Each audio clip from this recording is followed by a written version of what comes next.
Bonjour, je suis Marguerite Culot, je travaille en tant qu'expert biodiversité ou économie circulaire, donc expert nature, au sein du groupe Caisse des dépôts, qui est la banque publique française qui investit ou qui finance des projets, souvent dans l'Hexagone ou en Outre-mer. Et j'essaie de faire en sorte que tous ces projets financés respectent notamment des stratégies que nous-mêmes avons élaborées qui soient durables. Et j'œuvre à faire en sorte que ces financements et ces investissements respectent les limites planétaires, me concernant évidemment plutôt la nature, donc la biodiversité, les ressources en eau, etc.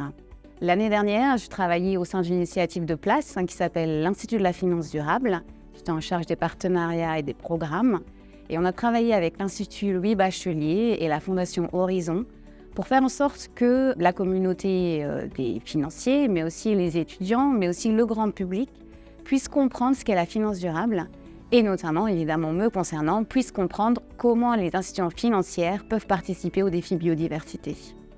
Selon le Forum économique mondial, le WEF, seulement près de la moitié de la génération de valeur au niveau mondial dépend directement du vivant. Pourtant, la biodiversité qui reflète l'état de santé de la biosphère s'effondre à tel point que plus des 2/3 des populations d'espèces sauvages ont disparu depuis 1970 selon le WWF et son Living Planet Report datant de 2020. De plus en plus de démarches pour préserver et restaurer la biodiversité se déploient depuis quelques années.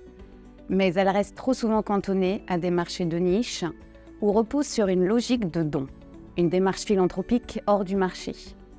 Dans un contexte de dérèglement climatique, avec ses conséquences bien connues, il apparaît donc légitime de se demander pourquoi. D'abord, sans doute parce que la biodiversité est un bien commun, c'est-à-dire gratuit pour tous, et donc ne se reflète pas dans les prix du marché. Il y a ce que l'on appelle une distorsion de prix. Les investissements se font majoritairement dans des actifs non naturels, comme le capital, qui ont une valeur identifiée sur le marché, ce qui entraîne un sous-investissement massif dans les actifs naturels. Nous verrons cela plus en détail avec des chiffres un peu plus tard. Le secteur financier a un rôle à jouer dans la réorientation des flux financiers en faveur de la biodiversité et plus largement dans le respect des limites planétaires. Il se mobilise pour plus de finances durables et en faveur de la biodiversité. Cette démarche s'inscrit dans le cadre mondial de Kunming Montréal et notamment de sa cible 19, en réorientant et fléchant toujours davantage de flux financiers en faveur du vivant. Pour y voir plus clair, je vous propose de développer mes propos en plusieurs points. Nous commencerons par quelques définitions permettant de saisir la situation actuelle et les défis auxquels nos sociétés doivent faire face pour assurer l'habitabilité de la Terre. Nous verrons également le contexte international et national au sein duquel évoluent les acteurs politiques, économiques et financiers, en présentant notamment leur paysage réglementaire.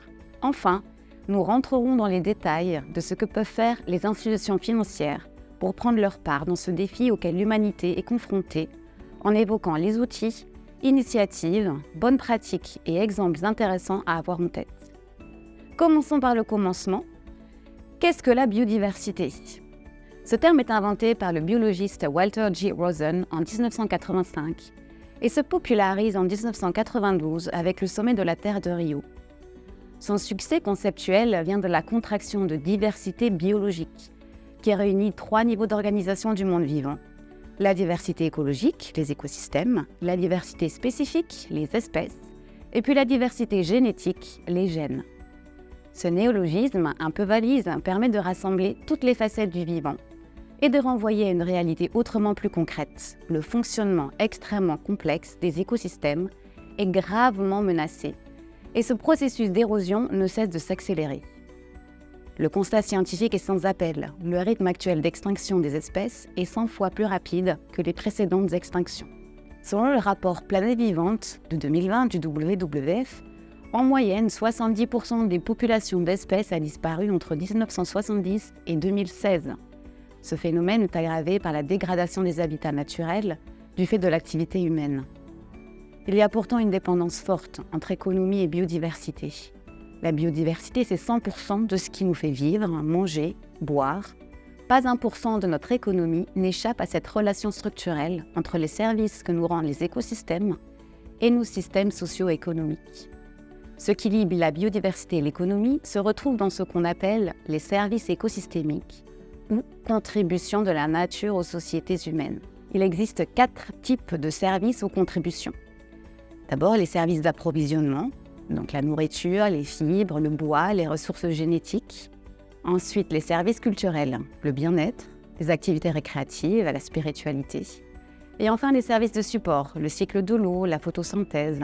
Les services d'approvisionnement sont directement liés à des besoins humains essentiels. C'est le cas de l'agriculture, dont les capacités de production dépendent de la capacité des écosystèmes à être durablement productifs. La fertilité des sols, le stockage et la restitution de l'eau, la pollinisation des espèces cultivées, la stabilisation des sols et le contrôle de l'érosion, etc. Mais ces contributions issues des écosystèmes sont plus vastes. Elles permettent de garantir les conditions d'habitabilité, comme les services de régulation et de support. Elles permettent d'assurer le bien-être des sociétés sur Terre. Ce sont deux conditions auxquelles on ne peut le plus souvent substituer aucune technologie viable. La Banque mondiale estime que l'effondrement de certains services écosystémiques pourrait amputer le produit intérieur brut, ou le PIB mondial, de 2 700 milliards de dollars par an d'ici 2030. Ces services écosystémiques forment la dalle invisible sur laquelle reposent la plupart des organisations humaines. Ce n'est pas un supplément d'âme que de vouloir la préserver. C'est une obligation vitale pour nos sociétés. Pendant plus de 20 ans, depuis l'adoption du protocole de Kyoto en 1997, les efforts internationaux visant à lutter contre le changement climatique se sont concentrés sur le carbone. Émissions de carbone, empreinte carbone, crédit carbone. Récemment, la science a montré qu'il manquait une pièce importante du puzzle. Le changement climatique et la dégradation de la nature ne peuvent pas être traités séparément. Il s'agit d'une crise unique qui se manifeste sous ces deux aspects. La biodiversité est un élément clé de la préservation de la nature. Par exemple, les forêts du monde absorbent chaque année 1,5 fois plus de carbone que n'en émet l'ensemble de l'économie américaine. Les forêts saines sont donc essentielles pour atténuer le changement climatique. Mais les arbres n'existent pas isolément et les innombrables espèces de plantes et d'animaux plus petits qui vivent dans les environnements forestiers sont aussi importantes que les arbres eux-mêmes. Au-dessus du sol, différents insectes, oiseaux et mammifères jouent le rôle des pollinisateurs et disséminent les graines pour les nouvelles pousses. Sous terre, une vaste communauté de micro-organismes et de champignons, dont beaucoup sont encore inconnus de la science, jouent un rôle essentiel pour stocker l'eau et maintenir la santé de la forêt. Il en va de même pour nos environnements marins qui absorbent 25% de toutes les émissions de gaz à effet de serre d'origine humaine, où des écosystèmes sains et biodiversifiés sont essentiels pour préserver la capacité de nos océans à piéger le carbone à long terme. Mais alors, quel est le rôle et la place de la finance dans tout ça ? L'érosion de la biodiversité est une véritable bombe à retardement pour l'économie. Selon une étude de la Banque mondiale encore, la perte de biodiversité et d'habitat pourrait coûter 2 700 milliards de dollars américains par an à l'économie mondiale d'ici 2030. La communauté internationale l'a souligné lors de la dernière COP de la Convention pour la diversité écologique qui s'est tenue à Montréal en décembre 2022. L'accord qui a été adopté lors de cette COP a pour la première fois souligné le rôle des acteurs économiques et financiers pour répondre aux défis de la biodiversité, en leur fixant, à eux aussi, et pas uniquement au pouvoir public, des objectifs. Parmi eux, on compte la réduction des risques liés aux pesticides, la réduction de la pollution plastique, ou encore un focus sur les nouveaux instruments financiers. Nous détaillerons ce dernier point un peu plus tard. Cet accord appelle également, via sa cible 19, les États à adopter des cadres de reporting demandant aux institutions financières et corporates de divulguer leurs hydros, qui veut dire impact, dépendance, risques et opportunités liés à la nature. Le monde financier a depuis quelques années, en tout cas, parfaitement conscience des liens entre nature et économie et des risques que fait peser sur la stabilité financière l'effondrement du vivant. Les institutions financières françaises sont appelées depuis 2 ans déjà à reporter sur leurs impacts et risques et à aligner leurs stratégies sur les cadres internationaux, en étant précurseurs de la cible 19 de l'accord Kunming-Montréal. La nature est de plus en plus considérée comme une classe d'actifs à part entière, et de nouveaux fonds pour la biodiversité voient le jour, offrant aux investisseurs la possibilité de dégager des rendements tout en restaurant la nature et en protégeant notre biodiversité en péril. Bien qu'il n'en soit encore qu'à leur début, les fonds pour la biodiversité détiennent 1 600 milliards d'actifs, contre 350 milliards d'actifs détenus par des fonds climatiques, plus solidement établis. Ils sont appelés à connaître une forte croissance. Toutefois, à mesure qu'ils se généraliseront, leur impact sur le terrain fera l'objet d'un examen de plus en plus minutieux.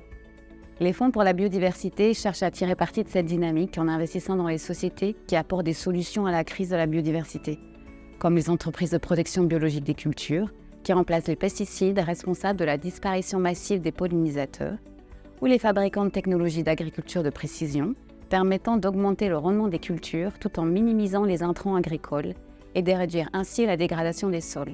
Certains fonds investissent également dans les meilleures sociétés de leur catégorie. Ils appellent les best in class, c'est-à-dire les entreprises ayant la plus faible empreinte sur la biodiversité de leur secteur d'activité. Plusieurs stratégies s'ouvrent aux sociétés de gestion et asset owners.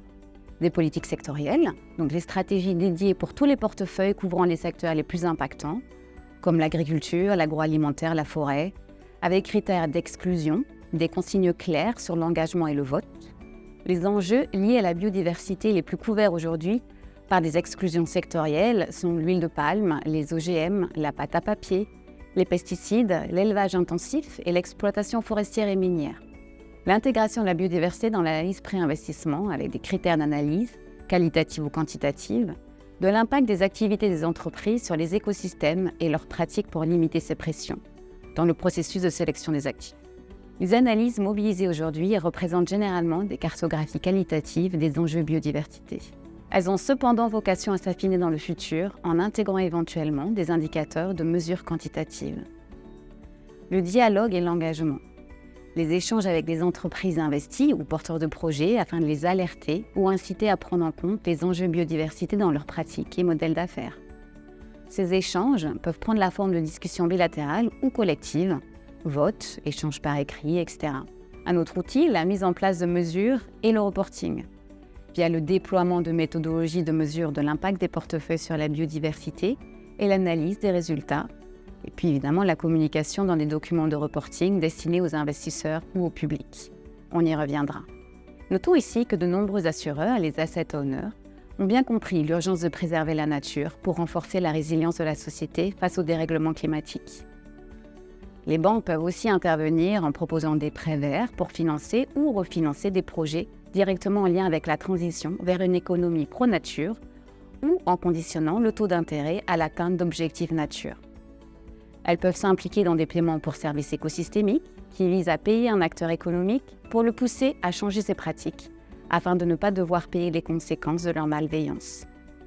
L'exemple le plus connu est celui de Vittel en France, mais concernait davantage les pouvoirs publics demandant aux agriculteurs de réduire leur utilisation de pesticides ou se tourner vers la bio afin de pouvoir s'assurer du bon état des aires de captage d'eau.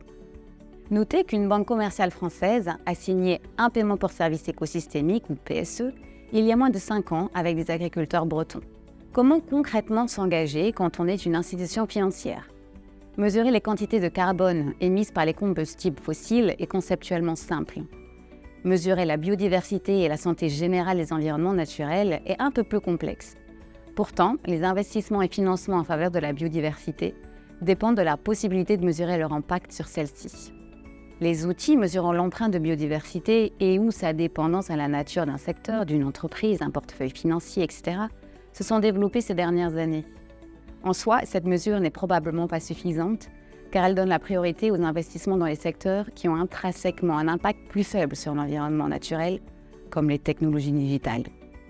Au contraire, les investisseurs doivent rechercher à la fois le rendement et l'impact en investissant dans les entreprises qui jouent un rôle clé dans la création de méthodes de travail plus durables, comme les producteurs de denrées alimentaires engagés dans l'agriculture régénératrice, par exemple. Les acteurs financiers peuvent et doivent jouer un rôle en encourageant l'adoption de modèles d'affaires respectueux de la nature, des sols, des forêts, des rivières, de l'océan. Les démarches comme les SBTN, qui accompagnent les corporates à comprendre leurs impacts, les éviter, les réduire et se transformer afin d'être dans la régénération sont intéressantes. La Task Force on Financial Nature Related Disclosure, la TNFD, guide les entreprises, mais aussi les institutions financières, à analyser les risques et à se transformer. Les institutions financières peuvent rejoindre des initiatives telles que la Finance for Biodiversity Foundation, signer les pledges thématiques, s'impliquer dans des coalitions telles que la Nature Action 100 ou porter par des initiatives collectives comme FAIR, Share Action, Chemsci et bien d'autres, afin de monter en charge sur le sujet, innover ensemble pour réduire les risques avoir plus de poids pour réorienter les business models des contreparties, etc. La CSRD est une directive européenne qui exige des entreprises qu'elles divulguent leurs impacts, notamment sur la biodiversité, en se référant à un corpus de standards définis par le régulateur, dont certains portent sur la biodiversité terrestre, sur les milieux aquatiques et l'océan, sur les ressources ou encore sur la pollution. C'est un super outil qui devrait accélérer l'alignement de l'économie sur des trajectoires respectueuses de la nature et de l'homme. L'objectif est ici à terme de faciliter les choix des financiers qui souhaitent s'inscrire dans une démarche propice à une économie plus durable, mais aussi et surtout de changer d'échelle, avec dans l'idéal des reportings robustes issus de la CSRD et d'autres initiatives qui finiront, j'espère, par faire la pluie et le beau temps.